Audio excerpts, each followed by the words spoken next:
ಬಿಜೆಪಿಯ ಭದ್ರಕೋಟೆ ಆದಂತ ಈ ಒಂದು ಕ್ಷೇತ್ರದಲ್ಲಿ ಈಗ ಕಾಂಗ್ರೆಸ್ ಪರವಾದಂತ ಅಲೆ ದಿನ ಕಳೆದಂತೆ ಜೋರಾಗ್ತಾ ಇದೆ.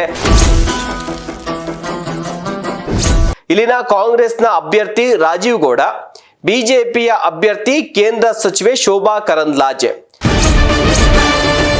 ಕಾಂಗ್ರೆಸ್ನ ಅಭ್ಯರ್ಥಿಗೆ ಈ ರೀತಿಯಾದಂತ ಅಲೆ ಸೃಷ್ಟಿಯಾಗೋದಕ್ಕೆ ಕಾರಣಗಳು ಏನು? ಈಗ ಕೃಷ್ಣ ಬೈರೇಗೌಡ್ರೆ ರಾಜೀವ್ ಗೌಡ್ರ ಅವರ ಪರವಾಗಿ ನಿಂತಿದ್ದಾರೆ. ಪಕ್ಷ ಬಿಟ್ಟಿಲ್ಲ ಅಂದ್ರೂ ಕೂಡ ಅವರು ಈಗ ರಾಜೀವ್ ಗೌಡ್ರಿಗೆ ಸಪೋರ್ಟ್ ಮಾಡಿದ್ದಾರೆ. ಬೆಂಗಳೂರು ಉತ್ತರ ಕ್ಷೇತ್ರದಲ್ಲಿ ಕಾಂಗ್ರೆಸ್ ಪರವಾದಂತ ಅಲೆ ಇದೆ ಅನ್ನುವಂಥದ್ದು ಈಗ ಗೊತ್ತಾಗ್ತಾ ಇದೆ. ನಮಸ್ಕಾರ, ನೀವು ನೋಡ್ತಾ ಇದ್ದೀರಾ ಪೊಲಿಟಿಕಲ್ ಸ್ಪೆಷಲ್. ನಾನು ಶಿವಪ್ರಸಾದ್ ಮಾಗಡಿ. ಬೆಂಗಳೂರು ಉತ್ತರ ಲೋಕಸಭಾ ಕ್ಷೇತ್ರ ಬಿಜೆಪಿಯ ಭದ್ರಕೋಟೆ ಆದಂತ ಈ ಒಂದು ಕ್ಷೇತ್ರದಲ್ಲಿ ಈಗ ಕಾಂಗ್ರೆಸ್ ಪರವಾದಂತ ಅಲೆ ದಿನ ಕಳೆದಂತೆ ಜೋರಾಗ್ತಾ ಇದೆ. ಇನ್ನು ಚುನಾವಣೆಗೆ 4-5 ದಿನಗಳು ಮಾತ್ರ ಬಾಕಿ ಇರುವಂತದ್ದು. ಇಲ್ಲಿನ ಕಾಂಗ್ರೆಸ್ನ ಅಭ್ಯರ್ಥಿ ರಾಜೀವ್ ಗೌಡ, ಬಿಜೆಪಿಯ ಅಭ್ಯರ್ಥಿ ಕೇಂದ್ರ ಸಚಿವೆ ಶೋಭಾ ಕರಂದ್ಲಾಜೆ. ರಾಜೀವ್ ಗೌಡ ಅವರಿಗೆ ದಿನ ಕಳೆದಂತೆ ವಾತಾವರಣ ತುಂಬಾ ಅನುಕೂಲವಾಗಿದೆ ಬೆಂಗಳೂರು ಉತ್ತರದಲ್ಲಿ ಅನ್ನುವಂಥ ಚರ್ಚೆಗಳು ಶುರುವಾಗಿದೆ. ಜನರ ಬಳಿ ಹೋದಂತ ಸಂದರ್ಭದಲ್ಲೂ ಕೂಡ ಇದೇ ರೀತಿಯಾದಂತ ಪ್ರತಿಕ್ರಿಯೆಗಳು ವ್ಯಕ್ತ ಆಗ್ತಾ ಇದೆ. ಯಾವ ಕಾರಣಕ್ಕೆ? ಯಾಕೆಂದ್ರೆ ರಾಜೀವ್ ಗೌಡ ಅವರ ಪರವಾಗಿ ಕಾಂಗ್ರೆಸ್ನ ಪರವಾದಂತ, ಯಾಕೆಂದ್ರೆ ಬಿಜೆಪಿಯ MP ಇದ್ದಂತ ಕ್ಷೇತ್ರದಲ್ಲಿ ಕಾಂಗ್ರೆಸ್ನ ಅಭ್ಯರ್ಥಿಗೆ ಈ ರೀತಿಯಾದಂತ ಅಲೆ ಸೃಷ್ಟಿಯಾಗೋದಕ್ಕೆ ಕಾರಣಗಳು ಏನು ಅನ್ನುವಂಥದ್ದು ಬಹಳ ಪ್ರಮುಖವಾದಂತ ಪ್ರಶ್ನೆ.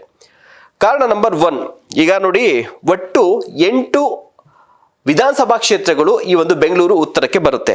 ಒಂದು ಮಲ್ಲೇಶ್ವರಂ, KR ಪುರಂ, ದಾಸರಹಳ್ಳಿ, ಮಹಾಲಕ್ಷ್ಮಿ ಲೇಔಟ್, ಇನ್ನ ಯಶವಂತಪುರ, ಬ್ಯಾಟರಾಯನಪುರ, ಪುಲಕೇಶಿ ನಗರ, ಹೆಬ್ಬಾಳ. ಈ 8 ಕ್ಷೇತ್ರಗಳಲ್ಲಿ 5 ಕ್ಷೇತ್ರಗಳಲ್ಲಿ ಬಿಜೆಪಿಯ ಶಾಸಕರು ಇದ್ದಾರೆ, 3 ಕ್ಷೇತ್ರದಲ್ಲಿ ಕಾಂಗ್ರೆಸ್ನ ಶಾಸಕರಿದ್ದಾರೆ. ಆದರೂ ಕೂಡ ರಾಜೀವ್ ಗೌಡ ಅವರ ಪರವಾದಂತ ಅಲೆ ಇದೆ ಅನ್ನುವಂಥದ್ದು ಯಾಕೆ? ಕಾಂಗ್ರೆಸ್ ಪರವಾದಂತ ಅಲೆ ಇದೆ ಅನ್ನುವಂಥ ಚರ್ಚೆಗಳು ಯಾಕೆ? ಈಗ ನೋಡಿ, ಮಲ್ಲೇಶ್ವರಂ, KR ಪುರಂ, ದಾಸರಹಳ್ಳಿ, ಮಹಾಲಕ್ಷ್ಮಿ ಲೇಔಟ್ ಅಲ್ಲಿ ಬಿಜೆಪಿಯ ಶಾಸಕರಿದ್ದಾರೆ. ಇನ್ನು ಉಳಿದಂತೆ 4 ಕ್ಷೇತ್ರಗಳು, ಯಶವಂತಪುರ, ಬ್ಯಾಟರಾಯನಪುರದಲ್ಲಿ ಕೃಷ್ಣ ಬೈರೇಗೌಡರು ಕಾಂಗ್ರೆಸ್ಸು, ಇನ್ನ ಪುಲಕೇಶಿ ನಗರದಲ್ಲಿ AC ಶ್ರೀನಿವಾಸ್ ಅವರಿದ್ದಾರೆ ಕಾಂಗ್ರೆಸ್ಸು, ಇನ್ನ ಹೆಬ್ಬಾಳದಲ್ಲಿ ಬೈರತಿ ಸುರೇಶ್ ಅವರಿದ್ದಾರೆ. ಬಸವರಾಜ್ ಅಲ್ಲ, ಸುರೇಶ್ ಅವರು. ಬೈರತಿ ಬಸವರಾಜರು KR ಪುರಂ MLA ಅವರು. ಇದರಲ್ಲಿ ಕೃಷ್ಣ ಬೈರೇಗೌಡರು ಪ್ರತಿನಿಧಿಸ್ತಾ ಇರುವಂತಹ ಬ್ಯಾಟರಾಯನಪುರ ಕ್ಷೇತ್ರ ಇದೆಯಲ್ಲ, ತುಂಬಾ ದೊಡ್ಡ ಕ್ಷೇತ್ರ, ಜೊತೆಗೆ ಅವ್ರು ಮಿನಿಸ್ಟರ್ ಕೂಡ ಆಗಿದ್ದಾರೆ. ಇನ್ನು ಹೆಬ್ಬಾಳ ತುಂಬಾ ಚಿಕ್ಕ ಕ್ಷೇತ್ರ ಆದ್ರೂ ಕೂಡ ಇಲ್ಲಿ ಬೈರತಿ ಸುರೇಶ್ ಅವರು ಮಿನಿಸ್ಟರ್ ಆಗಿದ್ದಾರೆ. ಇಬ್ರು ಕೂಡ ದೊಡ್ಡ ನಾಯಕರೇ. ಅದರಲ್ಲೂ ಕೂಡ ಕೃಷ್ಣ ಬೈರೇಗೌಡರು ಬೆಂಗಳೂರು ಉತ್ತರ ಕ್ಷೇತ್ರದ ಬಗ್ಗೆ ಸಾಕಷ್ಟು ನಾಲೆಡ್ಜ್ ಇದೆ. ಯಾಕೆಂದ್ರೆ ಅವರು ಕೂಡ ಅಲ್ಲಿ ಸ್ಪರ್ಧೆಯನ್ನ ಮಾಡಿ ಸೋತಿದ್ರು. ಆದ್ರೆ ತುಂಬಾ ಅಲ್ಲಿನ ಒಂದು ಸಮಸ್ಯೆಗಳೇನು, ಮತದಾರರ ಮನದಾಳದಲ್ಲಿ ಏನಿದೆ ಅನ್ನುವಂಥ ವಿಚಾರಗಳಿದೆ. ಈಗ ಕೃಷ್ಣ ಬೈರೇಗೌಡ್ರೆ ರಾಜೀವ್ ಗೌಡ್ರ ಅವರ ಪರವಾಗಿ ನಿಂತಿದ್ದಾರೆ, ಅವರನ್ನ ಗೆಲ್ಲಿಸಲೇಬೇಕು ಅನ್ನುವಂಥದ್ದು. ಮತ್ತೊಂದು ಅಂದ್ರೆ ಯಶವಂತಪುರ ಕ್ಷೇತ್ರದ ಬಗ್ಗೆ ನಾವು ಮಾತಾಡಬೇಕು. ಯಶವಂತಪುರ ಕ್ಷೇತ್ರದಲ್ಲಿ ಸೋಮಶೇಖರ್ ಅವರು ಬಿಜೆಪಿಯ ಶಾಸಕರಾಗಿದ್ದಾರೆ. ಆದ್ರೆ ಈ ಬಾರಿ ಅವರು ಕಾಂಗ್ರೆಸ್ಗೆ ಬೆಂಬಲವನ್ನ ಕೊಡ್ತಿದ್ದಾರೆ. ಈಗ ಆಲ್ರೆಡಿ ಸೋಮಶೇಖರ್ ಅವರ ಪರವಾದಂಥ ಎಲ್ಲಾ ನಾಯಕರು ಇದ್ರಲ್ಲ, ಅವರೆಲ್ಲರೂ ಕೂಡ ಕಾಂಗ್ರೆಸ್ಗೆ ಪ್ರಚಾರವನ್ನ ಮಾಡ್ತಿದ್ದಾರೆ. ರಾಜೀವ್ ಗೌಡರ ಗೆಲುವಿಗೆ ಒಂದು ಪಣವನ್ನ ತೊಟ್ಟಿದ್ದಾರೆ. ಪ್ರತಿಷ್ಠೆಯಾಗಿ ಸೋಮಶೇಖರ್ ಅವರು ತೆಗೆದುಕೊಂಡಿದ್ದಾರೆ. ಅವರದೇ ಪಕ್ಷದಲ್ಲಿ ಇರುವಂತಹ ಕೆಲವೊಂದಷ್ಟು ಅಸಮಾಧಾನ ಹಿನ್ನೆಲೆಯಲ್ಲಿ ಪಕ್ಷ ಬಿಟ್ಟಿಲ್ಲ ಅಂದ್ರೂ ಕೂಡ ಅವರು ಈಗ ರಾಜೀವ್ ಗೌಡ್ರಿಗೆ ಸಪೋರ್ಟ್ ಮಾಡಿದ್ದಾರೆ. ಇದು ಪ್ಲಸ್ ಪಾಯಿಂಟ್ ಆಗುತ್ತೆ. ಯಾಕೆಂದ್ರೆ ಸೋಮಶೇಖರ್ ಪ್ರತಿನಿಧಿಸುವಂತಹ ಯಶವಂತಪುರ ಕ್ಷೇತ್ರದಲ್ಲಿ 5.5 ಲಕ್ಷಕ್ಕೂ ಹೆಚ್ಚು ಮತಗಳು ಇರುವಂತದ್ದು. ಸೊ ಈ ಒಂದು ಕಾರಣಕ್ಕಾಗಿ ಇಲ್ಲಿ ಸೋಮಶೇಖರ್ ಅವರೇ ಅವರಿಗೆ ಸಪೋರ್ಟ್ ಮಾಡ್ತಾ ಇರುವಂತ ಹಿನ್ನೆಲೆಯಲ್ಲಿ ಕನಿಷ್ಠ 2-3 ಲಕ್ಷ ಮತಗಳು ರಾಜೀವ್ ಗೌಡ್ರಿಗೆ ಬೀಳುವಂತ ಸಾಧ್ಯತೆಗಳು ಇದೆ ಅನ್ನುವಂತ ಲೆಕ್ಕಾಚಾರಗಳಿದೆ. ಕನಿಷ್ಠ ಅಲ್ಲಿ 1.5-2 ಲಕ್ಷ ಬಿದ್ರೂ ಕೂಡ ಅವರಿಗೆ ಸಾಕಷ್ಟು ಪಾಸಿಟಿವ್ ಆಗುತ್ತೆ. ಇನ್ನ ಬ್ಯಾಟರಾಯನಪುರ ಕ್ಷೇತ್ರದಲ್ಲೂ ಕೂಡ ಅಷ್ಟೇ ಸುಮಾರು 5.5 ಲಕ್ಷಕ್ಕೂ ಹೆಚ್ಚಿನ ಮತದಾರರಿದ್ದಾರೆ.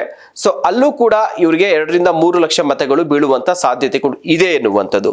ಸೊ ಇದಿಷ್ಟು MLAಗಳ ಲೆಕ್ಕಾಚಾರಗಳಾಯ್ತು ಅಂತಂದ್ರೆ, ಇನ್ನ ಗ್ಯಾರಂಟಿ ಯೋಜನೆಗಳು ಈಗ ಆಲ್ರೆಡಿ ಅದರಲ್ಲೂ ಕೂಡ ಮಹಿಳೆಯರಿಗೆ ಹೆಚ್ಚಿನ ಸಂಖ್ಯೆಯಲ್ಲಿ ತಲುಪಿರುವಂತಹ ಹಿನ್ನೆಲೆಯಲ್ಲಿ ಕನಿಷ್ಠ ಒಂದೊಂದು ಕ್ಷೇತ್ರದಿಂದ 1 ಲಕ್ಷ ಮತಗಳು ಈಗ ರಾಜೀವ್ ಗೌಡ್ರಿಗೆ ಬೀಳುವಂತ ಸಾಧ್ಯತೆಗಳಿದೆ. ಒಂದೊಂದು ಕ್ಷೇತ್ರದಿಂದ 1 ಲಕ್ಷ ಮತಗಳು ಅಂತಂದ್ರೂ ಕೂಡ 8 ಕ್ಷೇತ್ರದಿಂದ 8 ಲಕ್ಷ ಮತಗಳು. ಇವೆಲ್ಲವನ್ನ ಕೂಡಿ ಕಳೆದು ಲೆಕ್ಕಾಚಾರ ಹಾಕಿದ್ರೆ ರಾಜೀವ್ ಗೌಡ್ರ ಪರವಾದಂತ ಅಲೆ ಇದೆ. ಅಂಕಿಅಂಶಗಳ ಪ್ರಕಾರದಲ್ಲಿ ಒಂದಷ್ಟು ಸ್ಟ್ರಾಟಜಿಗಳ ಲೆಕ್ಕಾಚಾರದೊಳಗಡೆ ಇದು ರಾಜೀವ್ ಗೌಡ್ರಿಗೆ ಅನುಕೂಲ ಆಗುತ್ತೆ ಅನ್ನುವಂಥದ್ದು ಒಂದಾದ್ರೆ, ಮತ್ತೊಂದೇನು, ಶೋಭಾ ಕರಂದ್ಲಾಜೆ ಅವರಿಗೆ ಬಿಜೆಪಿಯಲ್ಲಿ ಸಾಕಷ್ಟು ಟಿಕೆಟ್ ಅನ್ನ ಕೊಟ್ಟಿದ್ದಕ್ಕೆ ಅಸಮಾಧಾನ ಇದೆ. ಯಾಕೆಂದ್ರೆ ಈಗ ಸದಾನಂದ ಗೌಡ್ರು ಹಾಲಿ MP ಆಗಿದ್ರು. ಸೊ ಅವರೇ ಟಿಕೆಟ್ ಅನ್ನ ಕೇಳಿದ್ರು, ಆದ್ರೆ ಅವ್ರಿಗೆ ಟಿಕೆಟ್ ಅನ್ನ ನಿರಾಕರಿಸಿ ಶೋಭಾ ಕರಂದ್ಲಾಜೆ ಅವ್ರನ್ನ ಉಡುಪಿ ಚಿಕ್ಕಮಂಗ್ಳೂರಿಂದ ಇಲ್ಲಿಗೆ ತಂದು ಅಭ್ಯರ್ಥಿಯನ್ನಾಗಿ ಮಾಡಿದ್ರಲ್ಲ. ಸೊ ಇದಕ್ಕೆ ಗೋ ಬ್ಯಾಕ್ ಶೋಭಾ ಅಂತೇಳಿ ಆಗ್ಲೇನೆ ಅಲ್ಲೂ ಕೂಡ ಆಗಿತ್ತು ಅಭಿಯಾನ, ಇಲ್ಲೂ ಕೂಡ ಆಗಿತ್ತು. ಹೀಗಾಗಿ ಸಾಕಷ್ಟು ಬಿಜೆಪಿ ನಾಯಕರಿಗೆ ಇಲ್ಲಿ ಅಸಮಾಧಾನ ಇದೆ. ಈಗಲೂ ಕೂಡ ಸಾಕಷ್ಟು ಕ್ಷೇತ್ರಗಳಲ್ಲಿ, ಯಶವಂತಪುರ ಕ್ಷೇತ್ರದಲ್ಲಿ ಸ್ಪೆಷಲಿ ಶೋಭಾ ಕರಂದ್ಲಾಜೆ ಇನ್ನೂ ಕೂಡ ಜನರ ಬಳಿಯಲ್ಲಿ ಹೆಚ್ಚಿನ ಪ್ರಮಾಣದಲ್ಲಿ ಹೋಗಿಲ್ಲ ಅನ್ನುವಂಥದ್ದು ಒಂದು ನಾಯಕರ ಅಸಮಾಧಾನ ಕೂಡ ಇದೆ. ಒಳಗೊಳಗೆ ಕಾಂಗ್ರೆಸ್ಗೆ ಸಪೋರ್ಟ್ ಅನ್ನ ಕೂಡ ಮಾಡ್ತಾ ಇದ್ದಾರೆ ಅನ್ನುವಂಥದ್ದು. ಇವೆಲ್ಲ ಒಂದು ಕಾರಣದಿಂದಾಗಿ ಅಭ್ಯರ್ಥಿಯ ಬಗ್ಗೆ ಇರುವಂತ ಬಿಜೆಪಿ ಅಭ್ಯರ್ಥಿ ಬಗ್ಗೆ ಬಿಜೆಪಿಯಲ್ಲೇ ಇರುವಂತ ಅಸಮಾಧಾನ ಆಗಿರ್ಬೋದು, ಜೊತೆಗೆ ಗ್ಯಾರಂಟಿ ಸ್ಕೀಮ್ಗಳಾಗಿರ್ಬೋದು, ಬಿಜೆಪಿಯ ಶಾಸಕರೇ ಇವರಿಗೆ ಸಪೋರ್ಟ್ ಅನ್ನ ಮಾಡ್ತಾ ಇರುವಂತದ್ದಾಗಿರ್ಬೋದು, ಜೊತೆಗೆ ಎಲ್ಲದರ ಜೊತೆಗೆ ಒಬ್ಬ ಒಳ್ಳೆ ಕ್ಯಾಂಡಿಡೇಟ್ ಬೇಕು, ಒಳ್ಳೆ ಎಜುಕೇಟೆಡ್ ಕ್ಯಾಂಡಿಡೇಟ್ ಬೇಕು, ಪ್ರಜ್ಞಾವಂತ ಒಂದು ಅಭ್ಯರ್ಥಿ ಬೇಕು, ಅಂಥವ್ರನ್ನ ನಾವು ಆರಿಸಿ ಕಳಿಸ್ಬೇಕು, ಬೆಂಗಳೂರಿನ ಸಮಸ್ಯೆಗಳ ಬಗ್ಗೆ ಗೊತ್ತಿರುವಂಥವ್ರಾಗಿರ್ಬೇಕು. ಇವೆಲ್ಲ ಕಾರಣಕ್ಕಾಗಿ ರಾಜೀವ್ ಗೌಡ್ರು ಸೂಟಬಲ್ ಕ್ಯಾಂಡಿಡೇಟ್ ಆಗಿರುವಂತಹ ಹಿನ್ನೆಲೆಯಲ್ಲಿ ಅವರ ವೈಯಕ್ತಿಕ ವರ್ಚಸ್ಸಿನಿಂದಲೂ ಕೂಡ ಹೆಚ್ಚಿನ ಪ್ರಮಾಣದ ವೋಟ್ ಈ ಬಾರಿ ಬೆಂಗಳೂರು ಉತ್ತರ ಲೋಕಸಭಾ ಕ್ಷೇತ್ರದಲ್ಲಿ ರಾಜೀವ್ ಗೌಡ ಅವರ ಪರವಾಗಿ ಬೀಳುತ್ತೆ. ರಿಪೋರ್ಟ್ಗಳ ಪ್ರಕಾರದಲ್ಲೂ ಕೂಡ ರಾಜೀವ್ ಗೌಡರಿಗೆ ಈ ಬಾರಿ ಮುನ್ನಡೆ ಇದೆ ಸರ್ವೆಗಳ ರಿಪೋರ್ಟ್ ಪ್ರಕಾರವಾಗಿ. ಇವೆಲ್ಲವನ್ನ ಕೂಡ ಗಮನಿಸಿ ದಿನ ಕಳೆದಂತೆ ಬೆಂಗಳೂರು ಉತ್ತರ ಕ್ಷೇತ್ರದಲ್ಲಿ ಕಾಂಗ್ರೆಸ್ ಪರವಾದಂತ ಅಲೆ ಇದೆ ಅನ್ನುವಂಥದ್ದು ಈಗ ಗೊತ್ತಾಗ್ತಾ ಇದೆ. ಅದು ಚುನಾವಣೆಯ ನಡೆದ ಮೇಲೆ, ಮತದಾನ ಆದ್ಮೇಲೆ, ರಿಸಲ್ಟ್ ಬಂದ ಮೇಲೆ ಯಾವ ರೀತಿಯಾದಂತಹ ಫಲಿತಾಂಶ ಬರುತ್ತೆ ಅನ್ನುವಂಥದ್ದನ್ನ ಕಾದ್ ನೋಡ್ಬೇಕಾಗಿದೆ. ನಮಸ್ಕಾರ.